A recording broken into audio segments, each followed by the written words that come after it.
before serving 8 years in the House of Representatives and the first member of Congress ever from this district to serve on the House Armed Services Committee. And now I serve on the Senate Armed Services Committee. And my number one priority, my top priority, is our nation's security. Our first order of business on that committee, I'm very proud of. The first thing that I got to do in the United States Senate on the Armed Services Committee was to confirm our great Secretary of War, Pete Hegseth. Our next order of business was to help President Trump pass the One Big Beautiful Bill, which included critical wins for our nation's defense and for Indiana. As I already said, $7.2 billion for military space-based sensors under the Golden Dome program, significantly boosting the deployment of hypersonic tracking satellites, such as those built at L3 Harris. $400 million to accelerate the Mach TB hypersonics testing program, and over $500 million for secure DoD microelectronics, heavily tied to Crane, who is a leader in both of those areas. $2 billion for development of nuclear sea-launched cruise missiles. Much of the development and testing for this new cruise missile will happen at Crane. That's all a part of what we fought for and got into this year's NDAA. $80 million for sonobuoys, critical for anti-submarine warfare, and more than half of that is going to be made in Columbia City. $310 million to accelerate the future long-range assault aircraft with engines that are made in Indianapolis. The NDAA requires the Pentagon to report back to us how it can move ship component production from the coast to the Midwest. I was proud to fight for these wins and make sure the Indiana Defense Industrial Base, the Defense Industrial Base continues to build cutting-edge weapons for our warfighters now and into the future. I want to get to what we're all looking forward to today, and that's to our Secretary of War.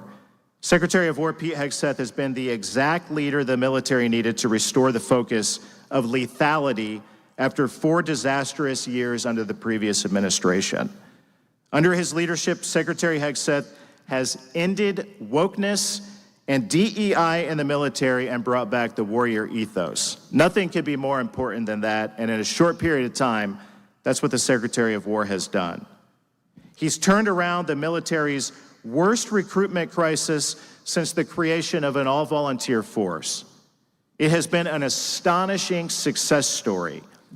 This year, the military services far exceeded their goals for new recruits and more troops than ever because these men and women decided they wanted to serve our country and were inspired to do that by our Commander-in-Chief and our Secretary of War. Secretary Hegseth made game-changing reforms to defense acquisition, some of which he announced last week and he's going to talk about today. He has worked tirelessly to ensure that America's military meets the challenges of tomorrow, and our enemies have been put on full notice of his leadership and how powerful and mighty the United States military has become on his watch.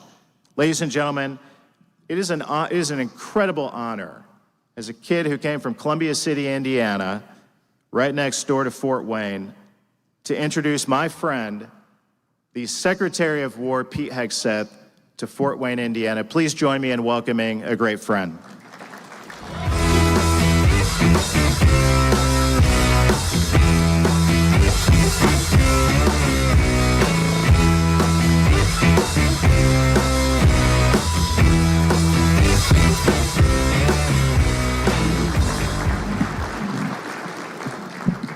Well, Senator, thank you very much. You are very kind. I appreciate it. It's a pleasure to be here. Much rather spend a morning in Indiana than a morning in Washington, for sure. Although I could do without the snow as a Minnesota boy. First time I've seen it this season. But thank you. Thank you for being an ally. Thank you for being a voice of sanity. Thank you for being principled yet pragmatic. Looking down the dais of the Senate Armed Services Committee when we get to you and to those seated next to you. Not that I don't love everybody on the Senate Armed Services Committee. Of course we do. I appreciate the clear-eyed view you take of the world and the support you have for President Trump and America First. It's clear, and from day one, so thank you very much. It's also, you mentioned the confirmation process, which went, as you know, went down to a 50-50 vote in the Senate. My kids were there with me. He just reminded me of that. And they went out. Mark Wayne Mullen, another member of the Senate Armed Services Committee, took my kids out to the forum to watch the vote. And they came back in after the vice president came with his motorcade and broke the tie. And I said, kids, what do you think about, we did it. We broke the tie. He goes, no, Dad, you didn't break the tie. You won in overtime. I kind of like that framing better from the kiddos. So thank you for what all of you do. I know there's so many folks here in industry that support the efforts here in Indiana and across the country. And it's a reminder of the importance of the defense industrial base to the heartland and the importance of the heartland to the defense industrial base. I'm here today to talk a little bit of specifics, but even more broadly about the priorities of President Trump, the Department of War.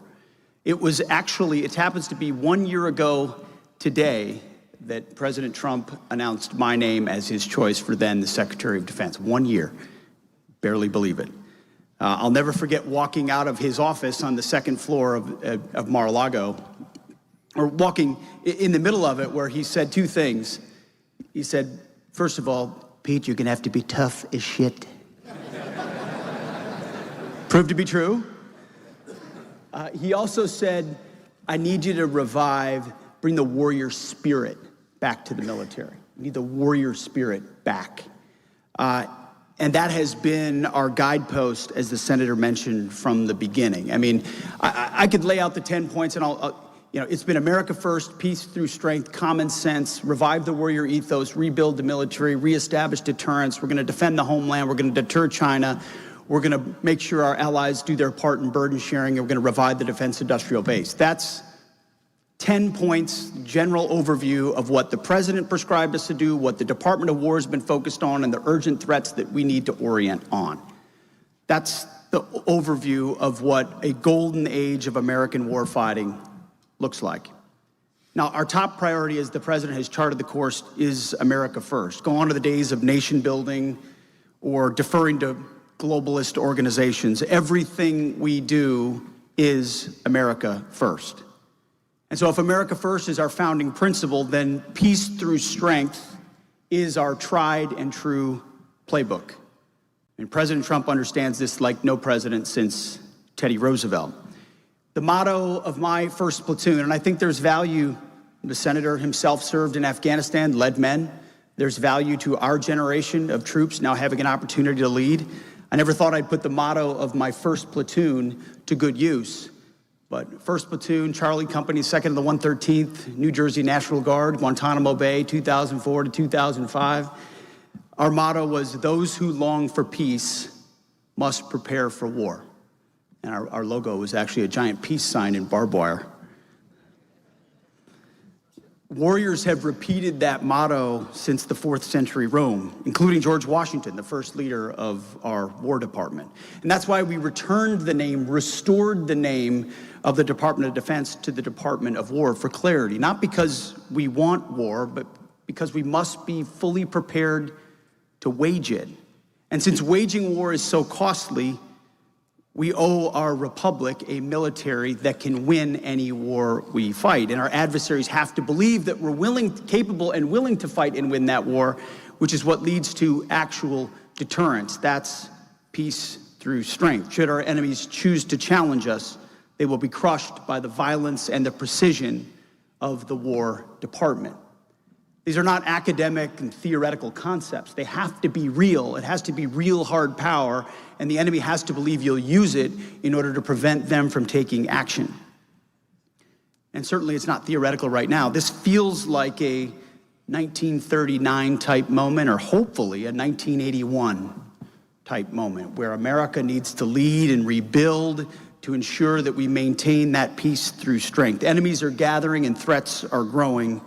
We have to prepare now. So if you're putting America first and the roadmap is peace through strength, the third ingredient President Trump has injected is good old-fashioned Indiana common sense. Common sense is back at the White House and it's back at the Pentagon. Common sense means putting warfighting, lethality, as the senator mentioned, training, discipline, accountability, readiness at the forefront of everything we do at the Department of War. That means no more social justice, no more political correctness, no more toxic ideological garbage that infected the department. As I've said before, but we repeat and we repeat because as a good old television host, you know it takes a while for it to actually sink in. No more identity months, no more DEI offices, no more dudes in dresses. No more climate change.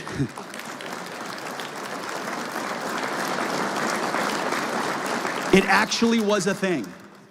It actually was a thing. No more climate change worship, no more division, no more delusions, gender delusions or quotas, no more distraction. As the chairman of the Joint Chiefs puts it, Pete, you're clearing out the debris. That's what it is. We're clearing out the debris from out front of NCOs and officers. We're done with that stuff. It doesn't take a PhD to understand that sergeants don't need sensitivity training. But we're taking the next step. We're not just undoing damage, we're solidifying the way forward. We're taking concrete steps to ensure that common sense reigns going forward. We're restoring a ruthless, dispassionate, and common sense application of standards. I introduced a golden rule test in a speech I gave at Quantico to a number of generals and senior enlisted. It is, do unto your formations that which you would have done unto your sons. Would you put your son or your daughter into the type of formation you are creating? It's a very clarifying rule. So I don't want my son serving alongside troops who are fat and out of shape, or in combat units with females who can't meet the same combat arms physical standards as men in their units. Standards must be uniform, gender neutral, and high.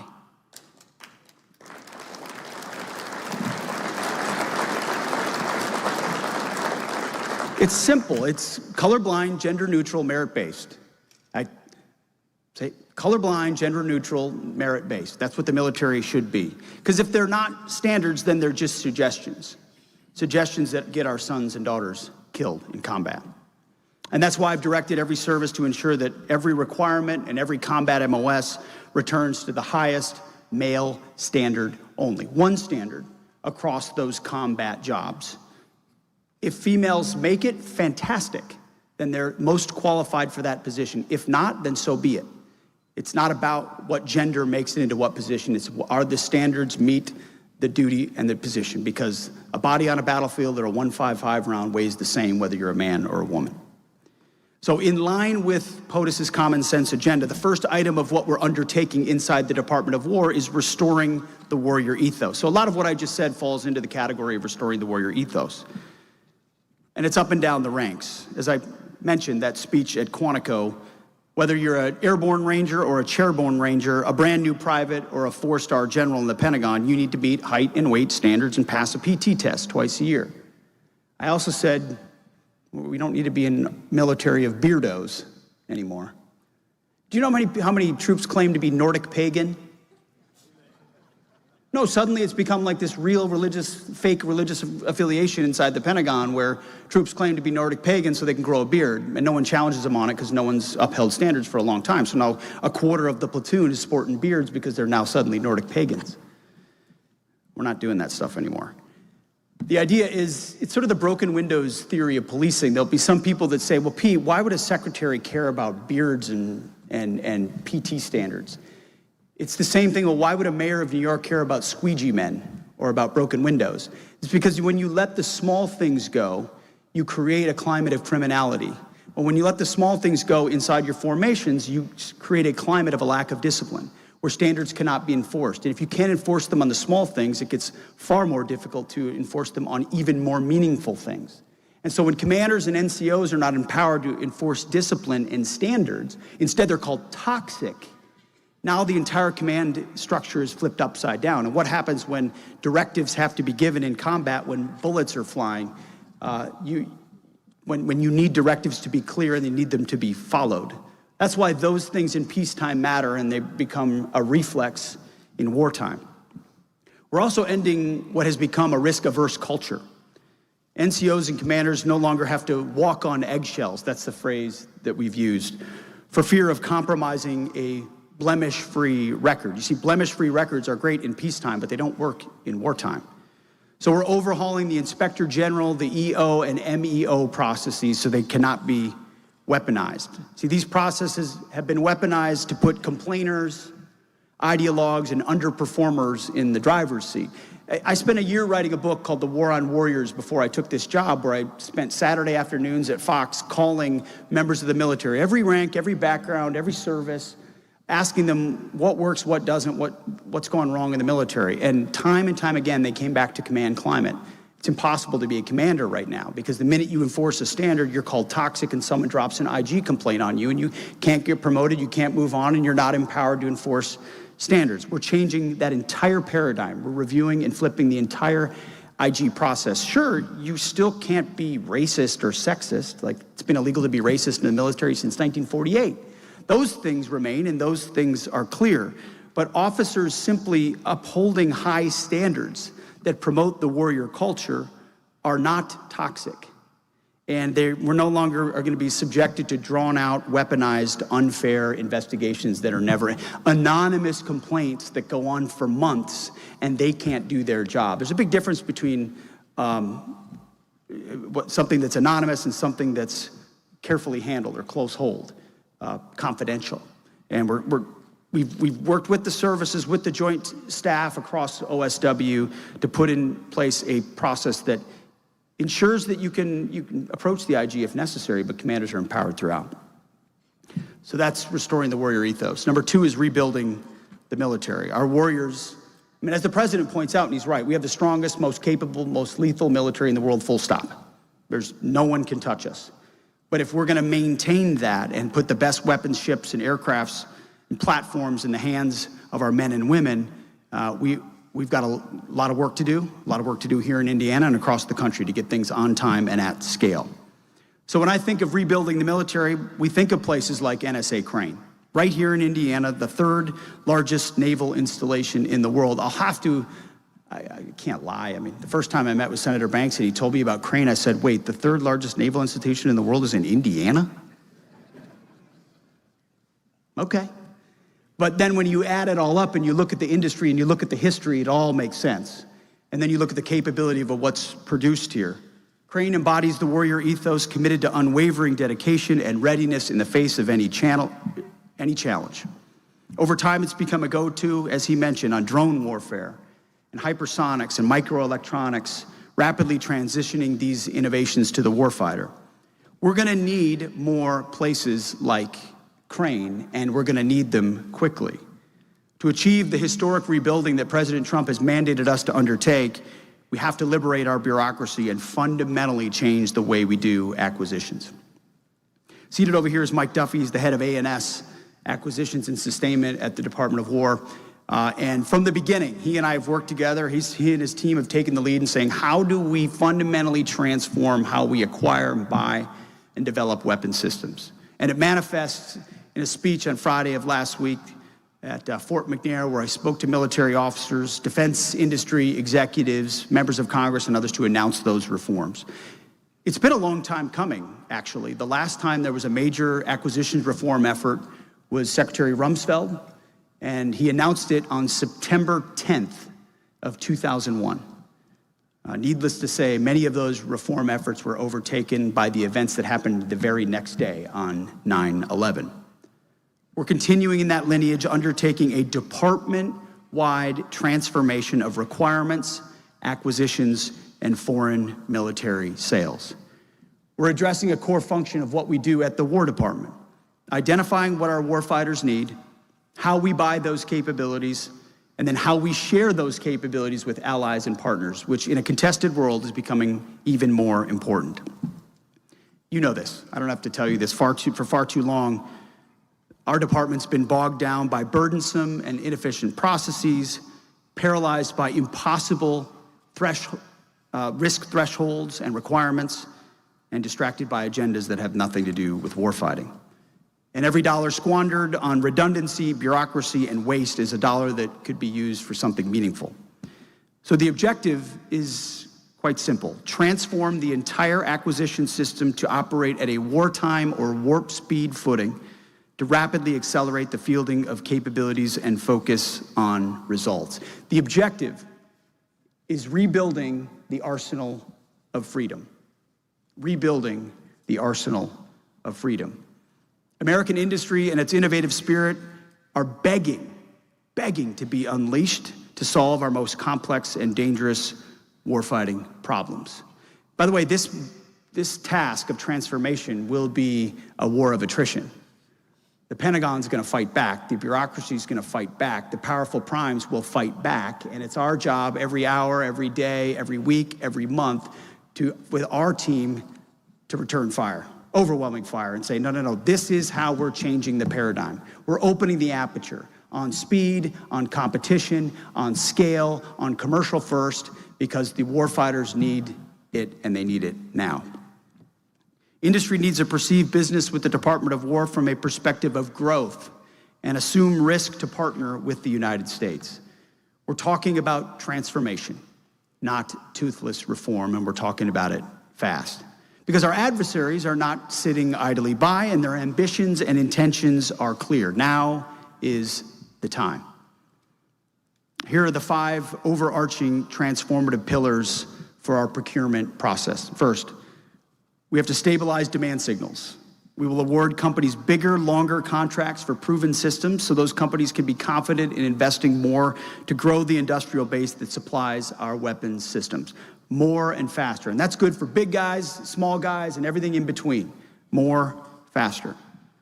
Second, we will prioritize the purchase of industry-driven solutions, commercial solutions that meet our need to be faster, even if it doesn't meet every requirement. It means that we're open to buying the 85% solution and iterate together to achieve the 100% solution, because an 85% solution tomorrow is a lot better than a 100% solution that is never in the hands of a warfighter. It also means there will be no non-compliant bids. Third, we will empower our program leaders with the control, expertise, and authority to direct program outcomes, move money, and quickly adjust the priority of required system performance to deliver on time and under budget. Fourth, we will inject urgency and excellence into the defense industrial base. We're only going to do business with industry partners that share our priority on speed and volume above all else, who are willing to surge American-made manufacturing at the speed of ingenuity to deliver rapidly and reliably for our warfighters.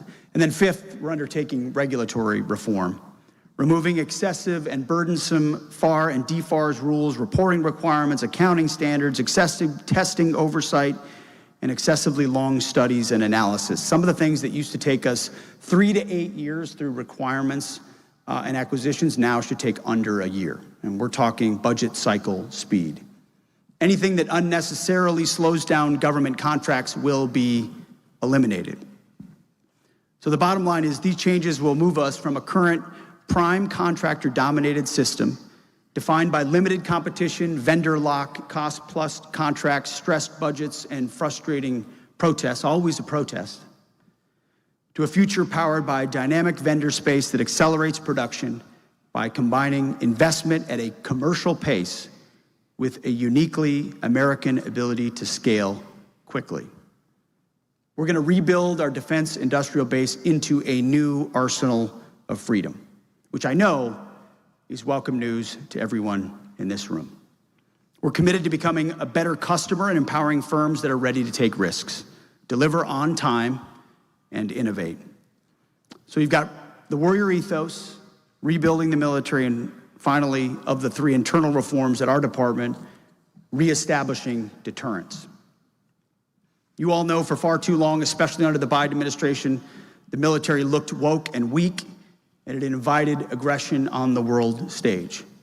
Under the Biden administration, our adversaries expanded in Eastern Europe, in Ukraine, in the Middle East, in what happened on October 7th, in Southeast Asia, and Central and South America. The debacle in Afghanistan set the stage for a lot of it. By the way, I'm getting an update again next week from our Afghan task force, looking into what happened there, and we will be releasing that in 2026. Our enemy knew that they could get away with these things because Biden was feckless. The department looked feckless and was. But under President Trump, deterrence is back. After decades of securing other people's borders halfway across the world, we're finally securing our own border in our own hemisphere. An invasion of over 20 million people from around the world with no idea who they are is a serious and dramatic national security threat. That's why we're happy to support mass deportations as well of our friends in federal law enforcement. But we've also surged our posture to the southern border from minute one to lock that border down. Our goal is 100% operational control of the southern border, and every passing day we get that much closer. Cartels, trafficking, and death, all of it across the border ends. In fact, for the past 5 months, as I hope you've heard, there have been 0 crossings across our southern border. We know who's coming in.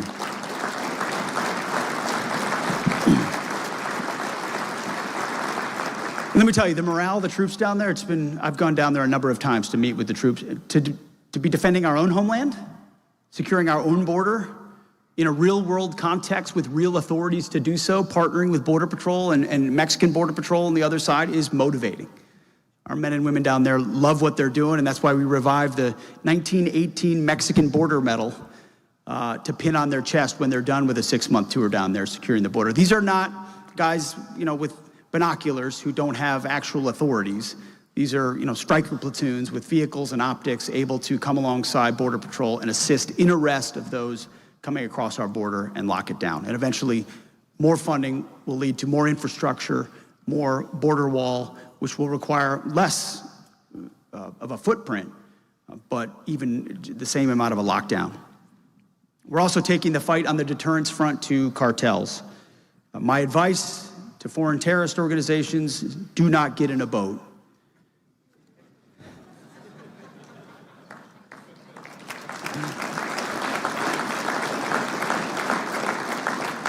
I mean, if you're trafficking drugs to poison the American people, and we know you're from a designated terrorist organization, you're a foreign terrorist and a trafficker, we will find you and we will kill you.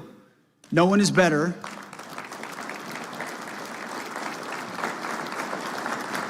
No one is better at tracking and networking and mapping and hunting than the American military. Honing those skills for many decades in foreign lands. Now we're doing it in defense of the American people with all the authorities. We got lawyers on lawyers. All the authorities necessary to do so, treating these terrorists like the Al-Qaeda of the Western Hemisphere. And we're seeing in real time that they're changing their methods and will adapt as they change those methods. But again, another signal of deterrence, locking down the border, taking on the cartels and stopping the poisoning of the American people. A great example as well is Operation Midnight Hammer. What our B-2 pilots did over 37 hours, going all the way from Missouri and back, going into Iranian airspace with, there were 52 refuelers, there were fighters in front of them, all the maintainers, incredible Americans who maintained the entire thing. But to go into an adversary's country, drop 14 precision 30,000-pound bombs into holes the size of this podium, and then turn around and leave Iranian airspace, and there wasn't a single news article, tweet, or reaction from the Iranian government, gives you a sense of what the American military is capable of.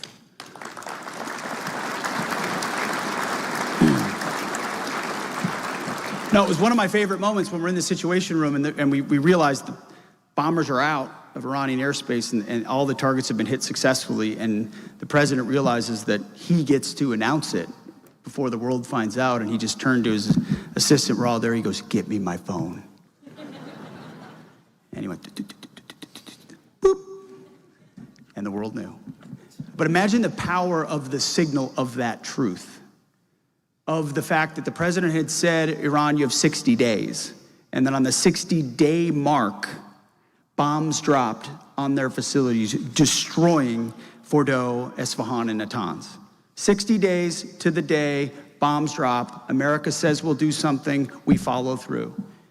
Iran, he's said from the beginning, Iran will not have a nuclear weapon. He gave them 60 days, they didn't comply. The B-2s took care of business. The world sees that America's word matters. Another example of that that's often forgotten is the Houthis. Since, I don't know, would it be Thomas Jefferson? Our ships have been able to sail at the high seas without us accepting interdiction or pirates or those ships being threatened. The idea that freedom of navigation, American freedom of navigation was sort of taken as a given. Until under the Biden administration, Houthis started shooting at our ships and, I don't know, we shot a few missiles into some huts, but didn't do anything about it, just accepted the fact that we can't sail there anymore. And when President Trump came into office, he said, no, we're going to reestablish freedom of navigation. And so we dropped bombs on the Houthis for 45 days until they cried uncle, and now our ships sail wherever we want. That is a reestablishment of deterrence, that you do not tangle with the United States Navy or Air Force or our people. And if you do, you will get the vengeance of the United States military until we get our way and our ships sail freely. All of these things are reestablishments of deterrence that had to be done given the backsliding of what occurred during the Biden administration. Now, we're also reestablishing deterrence, as the Senator mentioned, in the Indo-Pacific and around the world. We're supporting allies and partners out there as force multipliers to strengthen their own capabilities. In March, I took my first trip to the Indo-Pacific as Secretary, and the first trip to Guam in 20 years from a Secretary of Defense or Secretary of War. I've traveled to the Philippines, to Korea, to Japan, to Singapore, to Vietnam, to Malaysia. We are deterring China's influence around the world, not to mention the Panama Canal, where we're freeing that canal from malign Chinese influence, ensuring that American ships can sail freely. We're also increasing the burden sharing of our allies. I think a huge signature of what the Trump administration, what President Trump's been able to do in his first term and the second term is reawakening NATO to their actual mission. You're not an alliance if you don't have capabilities. And if you're not willing to spend on your own militaries and you're dependent on the United States, you're not actually able to step up when an adversary threatens you. Yes, Ukraine was a wake-up call for Europe, but more significantly, it was President Trump saying, you need to pay up. It's not enough just a free ride on us. I mean, what happened in June from President Trump in NATO members committing to 5%, 3.5% of hard military spending and 1.5% in infrastructure is historic. If America's going to have to take the primary burden of what happens in the Indo-Pacific and deterring China, then Europe needs to be prepared to step up in its own continent and ensure that forces like Russia or others are checked properly. It's common sense. You can't be everywhere.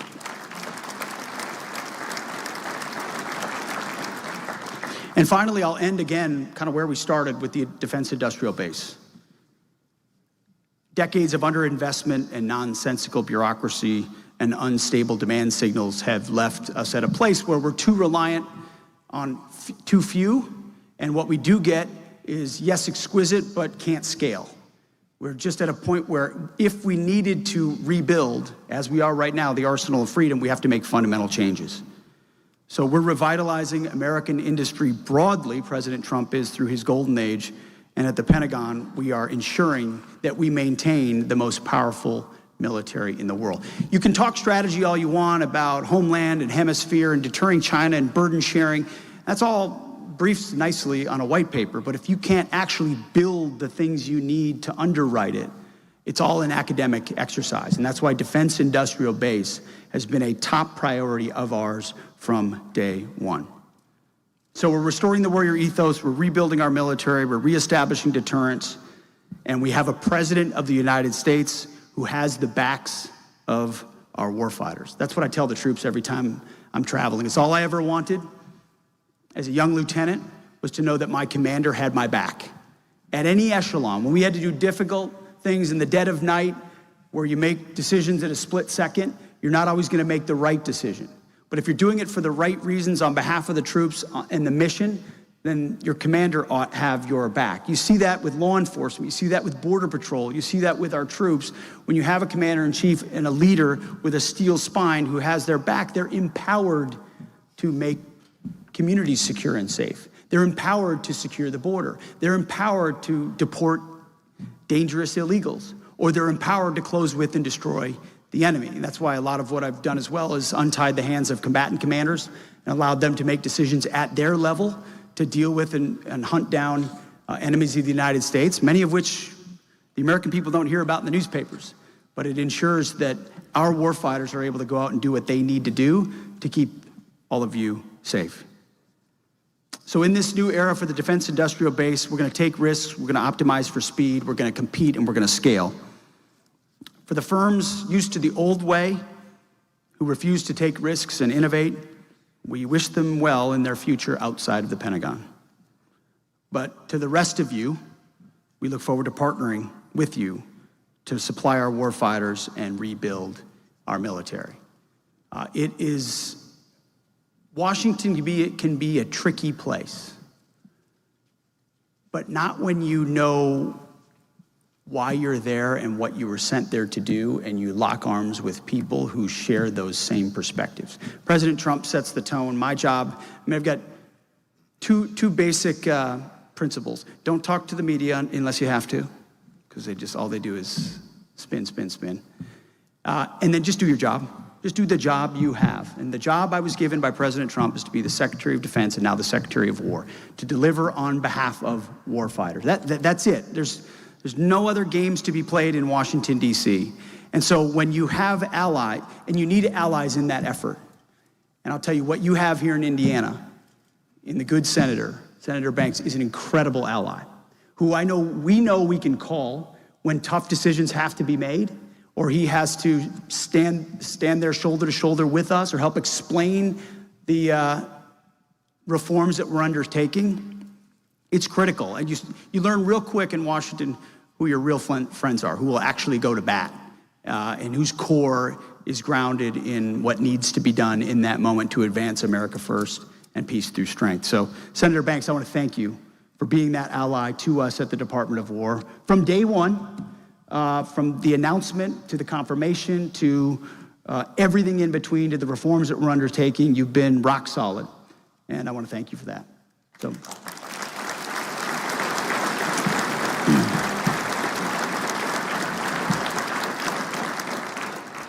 So there's so many defense executives out here who make exquisite and important things that we utilize. Thank you for what you're doing. This ought to be a golden age for you as well. We want you to run, and we want you to run fast. We need you. We will be the most powerful force in the world 5, 10, 15, 20, 25 years from now, because we have no other alternative. There's no one else to call. You've all been around the world and back, and so have I. It's only America, it's only our arsenal of freedom, it's only our military that's going to ensure that the 21st century is a free century and that peace is maintained for the American citizens. It's only us. Now's our time to step up, and I'm honored to do my small part. Thank you very much.